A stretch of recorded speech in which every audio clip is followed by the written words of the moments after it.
നമസ്കാരം പ്രിയമുള്ളവർ, എല്ലാവർക്കും ഒരിക്കൽ കൂടി എൻ മീഡിയയിലേക്ക് ഹാർദമായ സ്വാഗതം.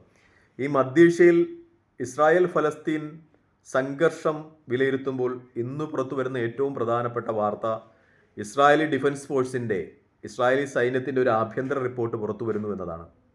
പ്രത്യേകിച്ചും കേരളത്തിലെ സംഘി കൃസംഘി മാധ്യമങ്ങളൊക്കെ ഇത് ഇപ്പോൾ തന്നെ റിപ്പോർട്ട് ചെയ്തിട്ടുണ്ട്. പക്ഷെ വളരെ സങ്കടകരമായി കണ്ണീരൊക്കെ ഒലിപ്പിച്ച് മൂക്കൊക്കെ പിഴിഞ്ഞുകൊണ്ടാണ് ഈ റിപ്പോർട്ട് അവർ പ്രസിദ്ധീകരിക്കുന്നതെന്നാണ് ഏറ്റവും വലിയ വാസ്തവം. AFP പോലുള്ള അന്താരാഷ്ട്ര മാധ്യമങ്ങളിലൊക്കെ ഇതുമായി ബന്ധപ്പെട്ട റിപ്പോർട്ടുകൾ പുറത്തു വരികയാണ്. മറ്റൊന്നുമല്ല, ഇസ്രായേലി സൈന്യം തന്നെ IDF തന്നെ സമ്മതിച്ചിരിക്കുന്നു. ഹമാസിനെ വിലയിരുത്തുന്നതിൽ തങ്ങൾ പരാജയപ്പെട്ടു, ഹമാസുമായുണ്ടായിരുന്ന യുദ്ധം പരാജയമായിരുന്നു എന്ന രീതിയിൽ IDFൻ്റെ ഒരു റിപ്പോർട്ട് തന്നെ പുറത്തു വന്നിരിക്കുന്നു എന്നാണ് ഈ അവസരത്തിൽ ഏറ്റവും പ്രധാനപ്പെട്ട വസ്തുത. ഞാൻ പറഞ്ഞതുപോലെ കേരളത്തിലെ സംഘി കൃസംഘി മാധ്യമങ്ങളൊക്കെ വളരെ വിഷമത്തോടുകൂടി കണ്ണീര് പൊഴിച്ചുകൊണ്ടാണ് ഈ വാർത്ത റിപ്പോർട്ട് ചെയ്തിരിക്കുന്നത്. പിന്നെ അവസാനം ഈ ഇസ്രായേലിനെ ന്യായീകരിക്കുവാനുള്ള ഇസ്രായേലി വാഴ്ത്തുപാട്ടുകളും മെഴുകലുകളും ഒക്കെ കൊണ്ട് നിറഞ്ഞതാണ് അവരുടെ വാർത്ത. എങ്കിലും ആത്യന്തികമായി ഇസ്രായേൽ ഹമാസിൻ്റെ ശക്തി അളക്കുന്നതിൽ പരാജയപ്പെട്ടു എന്ന് IDF തന്നെ നേരിട്ട് സമ്മതിക്കുന്ന ഒരു സ്ഥിതിവിശേഷമാണുള്ളത്. AFP ആണ് അത് റിപ്പോർട്ട് ചെയ്യുന്നത്. പ്രത്യേകിച്ചും IDF പറയുന്നത് 7-8 മേഖലകളിൽ കൂടി മാത്രമാണ് ഹമാസിന് ഇസ്രായേലിനെ ആക്രമിക്കുവാൻ ഒരു പ്രാപ്തി ഉണ്ടെന്ന് കരുതുന്നത്. പക്ഷേ 60-70 മേഖലകളിൽ കൂടി, പോയിന്റുകളിൽ കൂടി ഇസ്രായേലിനെ ആക്രമിക്കുന്ന ഒരു രീതിയിലേക്ക് ഹമാസിൻ്റെ സൈനിക ശക്തി വളർന്നിട്ടുണ്ടായിരുന്നു എന്ന് തിരിച്ചറിയുവാൻ കഴിഞ്ഞിട്ടില്ല IDFന് എന്ന് അവർ സമ്മതിക്കുകയാണ്. മറ്റൊന്നും കൂടിയുണ്ട്, ഹമാസിനെ ട്രാക്ക് ചെയ്യുന്നതിൽ, ഹമാസിൻ്റെ നെറ്റ്വർക്കുകളിലെ ട്രാക്ക് ചെയ്യുന്നതിൽ മൊസാദ് പരാജയപ്പെട്ടു എന്നും സമ്മതിക്കുകയാണ്. കാരണം വളരെ കണ്ണിങ് ആയിട്ട് ഹമാസ് ഒക്ടോബർ 7 ആക്രമണം ആസൂത്രണം ചെയ്തു എന്ന ഒരു വസ്തുത IDF സമ്മതിക്കുകയാണ്. പ്രത്യേകിച്ചും ഏകദേശം ഒക്ടോബർ 7 മുമ്പ് തന്നെ 3 പ്രാവശ്യം ഹമാസ് ഈ ഇസ്രായേൽ ആക്രമിക്കുന്നതിന് വേണ്ടിയുള്ള പദ്ധതികളുമായി മുന്നോട്ട് പോയിട്ടുണ്ടായിരുന്നു. പക്ഷേ ആസൂത്രിതമായി അവർ 3 പ്രാവശ്യവും ആ സമയങ്ങളും മറ്റുമൊക്കെ മാറ്റുകയായിരുന്നു എന്ന റിപ്പോർട്ടുകൾ കൂടി പറയുന്നുണ്ട്. മറ്റൊന്നുകൂടി പറയുന്നുണ്ട്, ഈ ഹമാസ് നേതാക്കന്മാരുടെയൊക്കെ മൊബൈലുകൾ അവൾ വളരെ പർപ്പസ്ഫുള്ളി ഒക്ടോബർ ആക്രമണം ഉണ്ടാകുന്ന സമയത്ത് മൊസാദിൻ്റെ നെറ്റ്വർക്കുകളിലേക്ക് ചേർത്തു വെച്ചു. അത് ഹമാസിൻ്റെ ഒരു തന്ത്രമായിട്ടാണ് IDF വിലയിരുത്തുന്നത്. ഇതുമായിട്ട് ബന്ധപ്പെട്ട വാർത്തകളൊക്കെ അന്താരാഷ്ട്ര മാധ്യമങ്ങളൊക്കെ റിപ്പോർട്ട് ചെയ്യുന്നുണ്ട്. AFPയും റിപ്പോർട്ട് ചെയ്യുന്നുണ്ട്.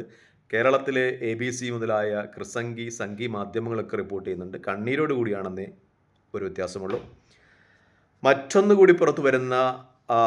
വാർത്ത കൂടി പുറത്തു വരുന്നുണ്ട്. ഇസ്രായേലിലെ സെനറ്റ് മെമ്പറുടെ പ്രസ്താവന ഉണ്ടായിരുന്നു കഴിഞ്ഞ ദിവസങ്ങളിൽ. ഗസയിലോട്ട് ഇനിയൊരു ആക്രമണം ഇസ്രായേൽ നടത്തുകയാണെങ്കിൽ അവിടുത്തെ പുരുഷന്മാരെ പൂർണ്ണമായും കൊല്ലുകയും അതുപോലെ സ്ത്രീകളുടെ ഇടയിൽ നിന്ന് കുട്ടികളെ പറിച്ചെടുത്തു കൊണ്ടുപോവുകയും ചെയ്യുന്ന ഒരു യുദ്ധതന്ത്രം, നേരത്തെ ഫറോവയൊക്കെ പയറ്റിയിരുന്ന ഒരു യുദ്ധതന്ത്രം പയറ്റണമെന്നാണ് ഈ തീവ്ര സയനിസ്റ്റായ ഒരു ഇസ്രായേലി സെനറ്റർ ആവശ്യപ്പെട്ടതായി വാർത്തകൾ പുറത്തു വരുന്നത്. അതോടനുബന്ധിച്ച് വാർത്തകളും പുറത്തു വരുന്നുണ്ട്. അങ്ങനെ ഇനിയൊരു ആക്രമണം ഗസയിൽ ഉണ്ടാകുകയാണെങ്കിൽ ഇറാൻ്റെ ഭാഗത്തു നിന്നും ഡയറക്റ്റായിട്ട് ഒരു സൈനിക സേവനം ഗസയ്ക്ക് അനുകൂലമായിട്ടുണ്ടാകുമെന്ന രീതിയിലൊക്കെ മാധ്യമങ്ങൾ റിപ്പോർട്ട് ചെയ്യുന്ന ഒരു സന്ദർഭം കൂടിയാണിത്. മറ്റൊന്ന്, ഇറാൻ ആയുധ സജ്ജമാകുന്നു എന്ന വാർത്തയാണ്. പ്രത്യേകിച്ചും 6 ആണവ ബോംബുകൾ നിർമ്മിക്കുന്നതിനാവശ്യമായ യുറേനിയം ഇതിനകം തന്നെ സംഭരിച്ചു കഴിഞ്ഞതായി അന്താരാഷ്ട്ര മാധ്യമങ്ങൾക്ക് റിപ്പോർട്ട് ചെയ്യുന്നുണ്ട് എന്ന വാർത്തയാണ് ഈ അവസരത്തിൽ പുറത്തു വരുന്നത്.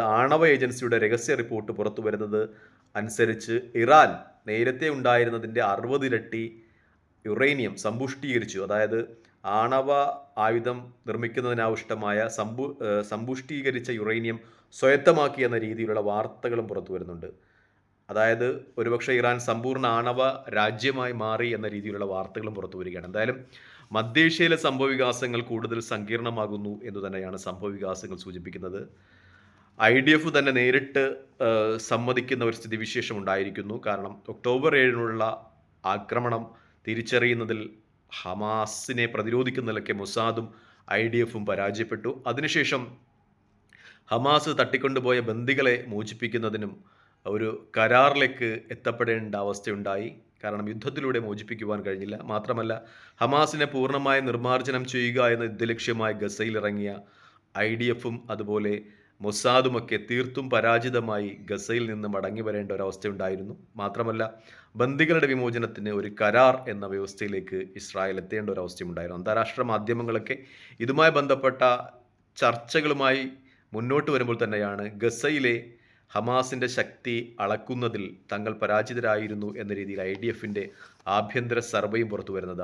IDF തന്നെ സമ്മതിക്കുന്ന ഒരു കാര്യം, അവരൊരിക്കലും ഇങ്ങനെ ഒരു ആക്രമണത്തിന് തയ്യാറാകുമെന്ന് തങ്ങൾ കരുതിയില്ല. ഗസയിലെ ഒരു ഭരണത്തിനായിരുന്നു ഹമാസിൻ്റെ ശ്രദ്ധ, അഥവാ ഗസയിലെ ഒരു ഭരണ നേതൃത്വം കിട്ടിയാൽ ഹമാസ് സ്വസ്ഥമായിരിക്കും എന്ന് തങ്ങൾ കരുതി അങ്ങനെയുള്ള ഒരു വിലയിരുത്തലുകളിൽ തങ്ങൾ കടന്നുപോയതാണ് ഹമാസിനെ ഇത്രയും ശക്തമായ ഒരു ആക്രമണം നടത്തുന്നതിലേക്ക് നയിച്ചത് എന്ന രീതിയിലുള്ള റിപ്പോർട്ടുകളും പുറത്തു വരികയാണ്. വലിയ ശക്തമായ ഒരു സൈന്യവും വളരെ ശക്തമായ ഇൻ്റലിജൻസ് ഏജൻസിയും ഉണ്ടായിരുന്നിട്ടും തങ്ങളുടെ രാജ്യത്തെ ജനങ്ങളെ സംരക്ഷിക്കുന്നതിൽ തങ്ങൾ പരാജിതമായിരുന്നു എന്ന IDFിൻ്റെ റിപ്പോർട്ട് ക്രോഡീകരിച്ചുകൊണ്ടൊക്കെ അന്താരാഷ്ട്ര മാധ്യമങ്ങൾ റിപ്പോർട്ട് ചെയ്യുകയാണ്. എന്തായാലും ഈ മധ്യേഷ്യയിലെ പ്രശ്നങ്ങൾ കൂടുതൽ രൂക്ഷമാകുന്നു എന്ന ഒരു സംഭവവികാസങ്ങൾ തന്നെയാണ് ഇപ്പോൾ നിലവിലുള്ളത്.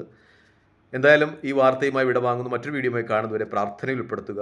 നന്ദി, നമസ്കാരം. ചെയ്യുന്ന വീഡിയോ ഇഷ്ടപ്പെടുന്നുണ്ടെങ്കിൽ ലൈക്ക് ചെയ്യുക, ഷെയർ ചെയ്യുക, കമൻറ്റ് ചെയ്യുക. മറ്റൊരു വീഡിയോയുമായി കാണുന്നവരെ പ്രാർത്ഥനയിൽ ഉൾപ്പെടുത്തുക. ജയ് ഹിന്ദ്.